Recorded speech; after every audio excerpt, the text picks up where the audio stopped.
আপনি রাজনীতি করবেন, সেখানেও ইসলাম আছে। আজকে আমাদের মূর্খতা এত বেশি ছড়িয়ে গিয়েছে, আমরা বলি রাজনীতির সাথে ইসলামের কোনো সম্পর্ক নাই। আসলে ওই ব্যক্তিটা ঈমান আছে কি? আসলে একটা হচ্ছে সে জেনে বুঝে বলতেছে, আর একটা হচ্ছে সে জানে না, মূর্খ, গণ্ড মূর্খ। এটা দুইটা উত্তর, এক হচ্ছে সে গণ্ড মূর্খ, জানে না, আরেক হচ্ছে হয়তো সে জেনে বুঝে ইচ্ছে করে গোরামি করে এটা বলতেছে যে রাজনীতির সাথে ইসলামের কোনো সম্পর্ক নেই। এই কথা বললে তো আপনার ঈমান নিয়ে টানাটানি হবে। তাহলে আপনি রাসূলকে বাদ দেন। রাসূল করিম সাল্লাল্লাহু আলাইহি সাল্লাম মদিনার গভর্নর ছিলেন, পুরা পৃথিবী, পুরা জাহানের শাসক এক সময় ছিলেন রাসূল সাল্লাল্লাহু আলাইহি সাল্লাম।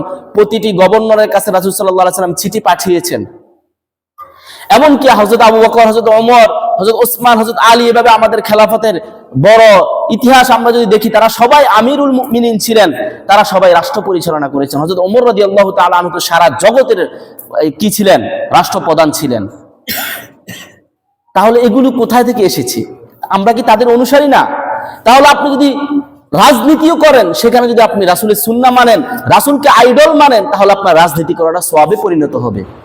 কিন্তু দুঃখজনক বিষয়, আজকে আমরা এমন এক পরিস্থিতিতে এসেছি, আজকে আমরা পশ্চিমাদের নামক এই মন্ত্রতন্ত্র দিয়ে আমরা দেশ চালাতে গিয়ে আমাদের এই আজকে দেশের এই অবস্থা।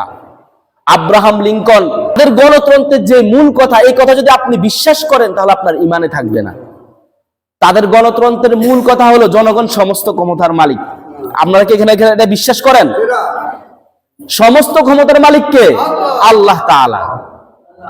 তাহলে আমরা যারা এগুলো করতেছি, আসলে আমরা অধিকাংশই বুঝি না।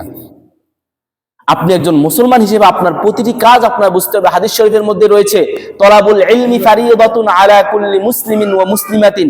দ্বীনি ইলম তলব করা প্রত্যেক মুসলমানের জন্য ফরজ। দ্বীনি ইলম শিক্ষা করা, এখানে দ্বীনি ইলম বলতে আপনার দুনিয়াতে চলতে গেলে যতটুকু প্রয়োজন অতটুকু অবশ্যই আপনাকে শিখতে হবে। আপনি রাজনীতি করবেন, তাহলে আপনি রাজনীতির ক্ষেত্রে ইসলামে কি বলেছে সেটা শিখতে হবে। আপনি ব্যবসা করবেন, ব্যবসার ক্ষেত্রে ইসলামের বিধান শিখতে হবে। আপনি যেমন নামাজ পড়তে এসেছেন, নামাজের ফরজ, ওয়াজিব, সুন্নত রয়েছে, এগুলো যেমন জানতে হবে।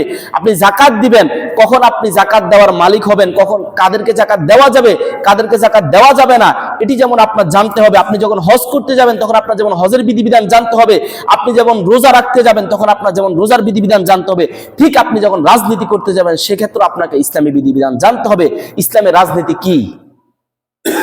ইসলাম এমন এক ধর্ম, যে ধর্মের মধ্যে বিন্দু মাত্র কোনো জিনিস আল্লাহ তাআলা ছেড়ে দেন নাই, সবকিছু বলে দিয়েছেন। আল্লাহ তাআলা কোরআনের মধ্যেও বলে দিয়েছেন, আল-ইয়াউমা আকমালতু লাকুম দীনাকুম ওয়া আতমামতু আলাইকুম নি'মাতি ওয়া রাদিতু লাকুমুল ইসলামা দীনা। আমি আল্লাহ তাআলা আজকে তোমাদের জন্য দ্বীন ইসলামকে পরিপূর্ণ করে দিলাম। ইসলামের মধ্যে এমন কোনো জিনিস নেই যেটার মধ্যে পূর্ণতা নাই।